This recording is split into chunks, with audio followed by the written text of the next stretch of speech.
Anna Åberg, grundare till Extended Freedom Academy. Och idag så är jag här med Cyndi som pratar engelska. Så jag går över till att prata engelska. Welcome Cyndi. I am so happy to be here. And I'm so happy to have you here. And you're working for the Teacher of God Foundation, right? I am. You know, Lisa Natoli's 40-day program lit me up from the inside out, and I haven't looked back. Since then, I so admire your work. I want to say that first. And tell me, how did the course find you? When did it happen and how? Well, I think it was Jesus that found me and then brought me to the course. So I want to start it that way, because it was way back in 1999, the year 2000, that time period. I had two babies. You know, they were born in 97 and 98. I had a mortgage. I had a husband that didn't really like me. You know, it was not a good marriage. I had a job I didn't like, and I had severe panic disorder. Severe panic disorder. And I was going from doctor to doctor and psychologist to psychologist, and everybody just wanted to medicate me. And I was very grateful. And I'll say one of the greatest gifts that I was ever given was this fear of drugs. I grew up in an addictive home. I had a lot of, relationships with people with addictions, and I had this major fear that if I started taking these drugs to control the anxiety, it felt like a life sentence, both for me and for my two girls. And I came home one day from one of these appointments with a psychiatrist, I think, who gave me a sample pack of Zoloft on the little blue pills. And I came home and I locked myself in the bathroom. And I dropped to my knees. And I had never really believed in God. Wasn't raised in a highly spiritual, God-filled family, didn't have a relationship. But in that moment, I dropped to my knees and I literally just said, God, if you're real, I need your help now, because I'm dying. And I really felt like I was dying, and I felt like I couldn't be a good mother. And it was so intense, and I was so scared to take those pills, and I let go in that moment. And Lisa talks, if you listen to her, she talks about the day she handed her life over and said, I'll work only for you. It wasn't like that, but there was a peace that kind of came over me. And I ended up getting up and I never took a pill. I put that sample pack on the top shelf, and years later, I flushed them all down the toilet or something. I got rid of them in some sort of ceremony. But after that, my life just started to change. And I just sort of followed, I call them now the lighted breadcrumbs. And I ended up being sent to someone who did body work, and I found out the emotions were connected to the body. And from there, I went searching for meditation, and I found a woman who was getting ordained as a spiritualist minister. And for 3 years, I studied and I talked to dead people, and I did energy healing, and I laid on hands, and my life was getting more. And I lost my job as an engineer, and the panic dissolved, but not the anxiety. I don't know how to put it any other way. And somewhere along that path, lots of things happened. Lots more than you could describe in a few minutes. I ended up buying a copy of A Course in Miracles from a library bookstore for like $1. Just $1, and I brought it home, the blue book. I still have that book, because every time I moved or I got rid of books or whatever, I never got rid of that book. A lot of people tell that story. And I opened it more than once, and I said, oh, of course this is an illusion. I'm doing energy healing. Of course, and I could walk into any Course in Miracles, like study group or whatever, and talk like I knew what I was talking about.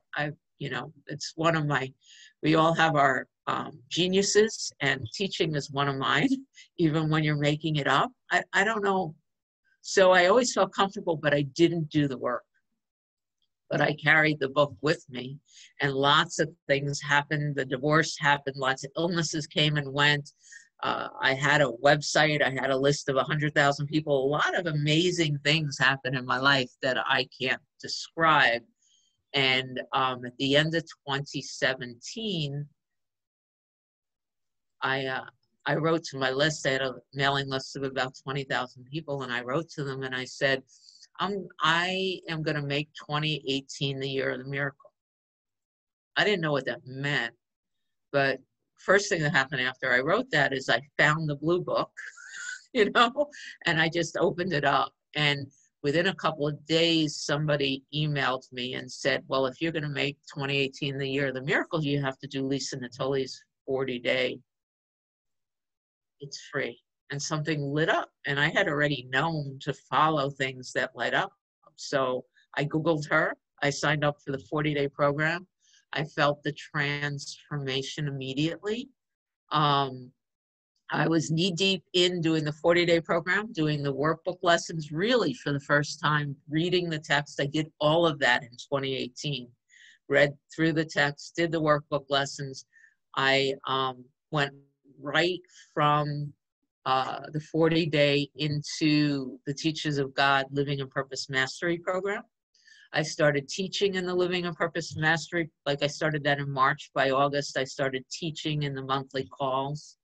The following February, I think, Bill reached out to me and offered me a job. I didn't, you know, I wrote it in my vision plan that it would be amazing to work for them. But I didn't pursue it. I didn't tell them I wanted a job. I told Jesus I wanted the job. And I really, because things are changing all the time. There's one thing to study A Course in Miracles. I don't study the Course in Miracles anymore. In 2020, I dedicated the year to living as if everything that I'm teaching, everything that I'm learning, everything that I'm studying, both in the Course and the other teachings that come to me, as if it was real. So even though my eyes see different things, even though the world is showing me different things, even though intense emotions often arise from this body-mind, I still sit in it and act as if and demand that the teachings are real. And I like that word. Like, I will stand in what feels like the middle of a hurricane, doing it this week, of emotions and intense energies, and just, nope, this is what Jesus promised me, so this is real. I am not to use even the body's, I'm not to use the body's definition of what's going on or the eyes, but to live as if everything I'm studying is real. And the more I do that, the more I'm just watching the world just drop away, and this joy and peace and love and connection just take its place. Wow. It sounds so amazing to live that way. How is it, I was thinking, when you talk about having panic attacks and anxiety and how you live now, if you compare those two lifestyles? Well, every once in a while, I look back and I can tell you the stories of what the life was like, but I don't live in, it's almost, the teachings in the Course are true. I'm going to put it that way. And a big part of that means that as we shed the illusions, everything changes. Not just our present, not just our future, but our past.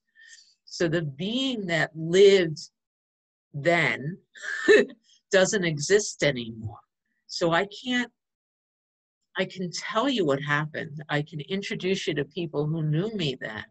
But I also noticed that the stories are changing a little bit, because the past doesn't exist except in our mind, right? the past doesn't exist except in our thoughts and our belief structure.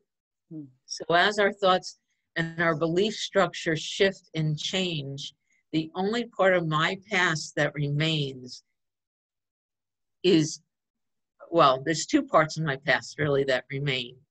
One are the memories of the stories that I can use to help hold other people in love, and enough of it so you know, I ask Jesus all the time, you know, my vision is to be compassion. The way that's defined is to be the Father's love reflected into the dream. And so I remember what it's like to live in an anxiety that feels all-encompassing. And to call to God, but not feel God. And yet to know that as long as I'm calling, like I know now that it was the call. Lisa talks about it all the time, right? You just need to be willing. You really can't do it. If we're trying to control the experience or figure out how to work, we're really just getting in the way. Yeah. So I have that memory of that, and I can hold people that are living there in compassion, but I can't really touch it anymore. So that's one of the reasons why the story still exists. And the other is that there are still, quote unquote, dark lessons in this Cyndi body mind to be healed.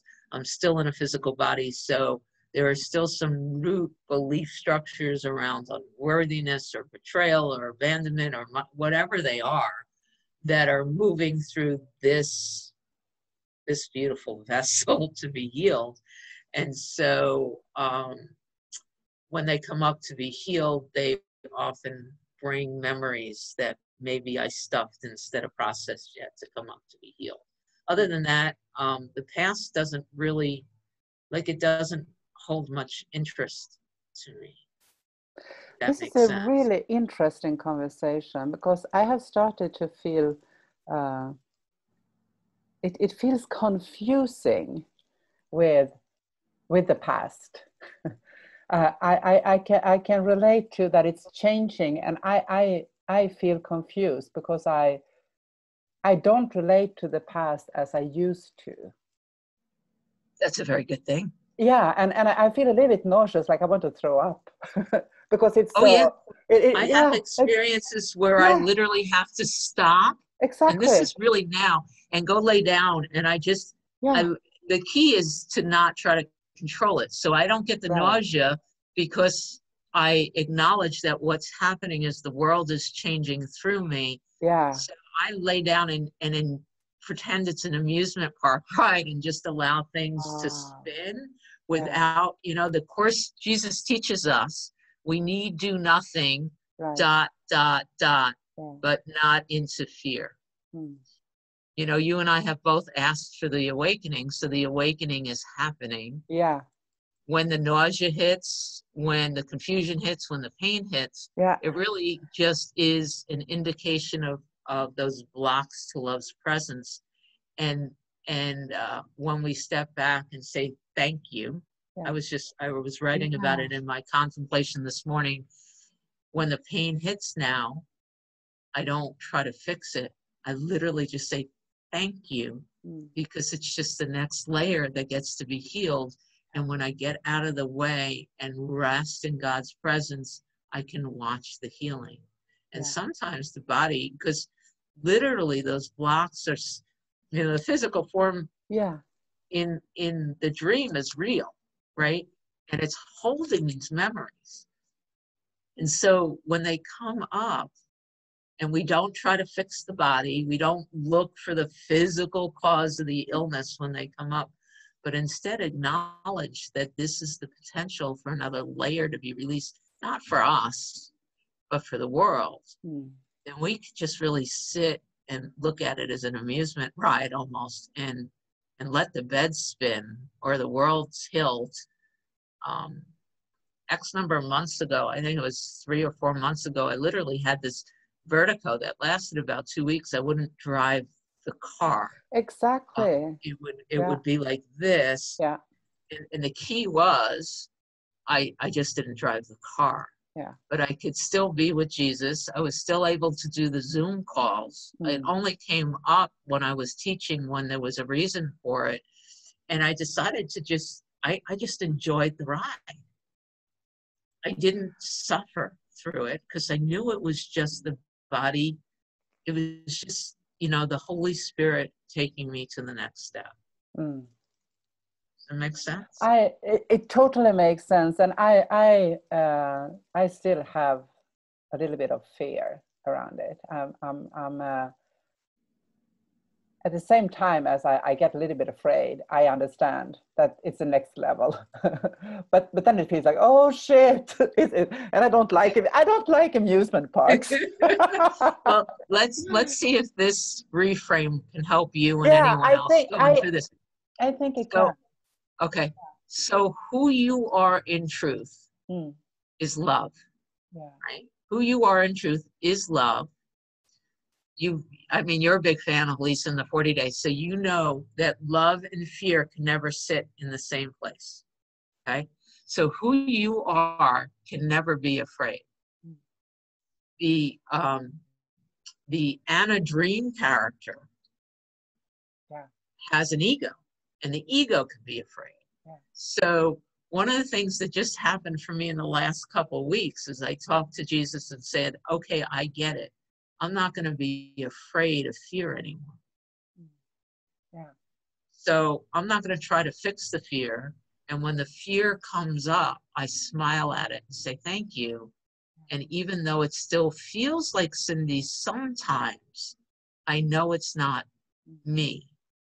And so instead of looking at the fear and calling it bad, instead of looking at the fear and saying, oh, that means that I'm not in the circle of love and I'm not doing it right, I look at it and smile at it, acknowledge that it's coming up so that more of the ego thought system can be healed. So I celebrate that, acknowledge I'm not it, and I just watch. It doesn't, even when it hangs, it doesn't affect it can't affect who you are. And the more you acknowledge that it's not affecting who you are, the more it just doesn't affect your experience either. Right. And I can tell from the smile that you're getting it. Yeah, I'm totally getting it. And I'm also seeing the roller coaster, and I'm actually seeing the roller coaster. I'm not on it. I'm observing it. So and I get nauseous from observing it as well, but I'm not on it. And it also explains, because it feels like dying, and the ego is dying, and it totally feels like dying. And I think what I get most scared of is that I will change so much that my children won't be with me. And that had never happened. I mean, I've done a lot of changes and it doesn't happen, but that comes in my mind when I feel the nausea and get afraid and think I am the ego, and then I have to step back, and then I am observing. Yeah. So a few more reframes, because I don't know how old your children are, but mine are now 22 and 23. And I specifically made the request a couple of months ago to release my girls. Because I acknowledge that Jesus and the light can take better care of them than my ego can. My ego didn't like it. This was a process, and the process really exists every time I felt the fear thought come up, every time I looked at one of the girls and decided that the current world circumstance was suffering, causing them suffering. I recognized that my ego, in its attempt to preserve itself, took the guilt and the fear that Cyndi won't tolerate in her own life anymore and hid it in them. That's another part of the Course teaching, right? Is that's an ego preservation technique to take the guilt that, when we're doing the work, and project it into the world. So I started to really see how part of my ego's preservation was to project and hide the guilt. So I don't believe I'm a body. I'm not a body. I'm free. But Sarah and Emma, their bodies, and they need to be protected, and their life is suffering. And, can they get to school, and how are they going to pay their loans, and this one had to fight with the boyfriend, and this one has an anxiety issue. Oh my God, and I'm sitting there and I start to laugh. Because, and so now every time I don't catch it all the time, but every time I notice it, I stop whatever I'm doing as soon as I can, and I go to my seat and I sit down, and I literally say, Holy Spirit, it happened again. I got caught. Yeah. I can't heal this, but you can. And I breathe and I watch the thought dissolve. Yeah. And the key to ask for help. Yeah. And what I hear you saying is also, my parents aren't my real parents. God is my parents. And it's the same with my children. I'm not their parent. And that's what I heard when I listened to you, to really know that we are equals. We are all children. In what reality can I take better care of them than Jesus can? Or holiness, or God, or whatever awareness, infinite universe. In what reality am I safe and I'm well, but they're not? I mean, that's an ego lie. And that's the only other thing from what you were saying that I just, it's so helpful to say these things out loud. Yeah. The ego is an illusion, right? So we talk about this ego death, and we talk about the fear and the pain of it. But the ego is nothing other than an idea. Yeah. It's not who you are. It's not who you ever were. And so it can't die because it was never born. Right. Yeah. So when we also sit and watch that, because I was listening to you talk about the nausea, talk about the fear of death, talk about who's going to take care of my children, and will they even love me anymore? And I got to tell you, the more I let go of all these things, the better the relationship I have, not only with them, but the bigger miracle, if we had time for it, or we could talk about it more, is what's happening with the relationship with my mother, which is blowing me away when I look at her and I'm able to honestly, in my head, go, I know my mother's not my God. And that's part of what the healing was. For decades, even though I didn't know this, I was treating my mother as if she was my God, and she was this insane egoic God.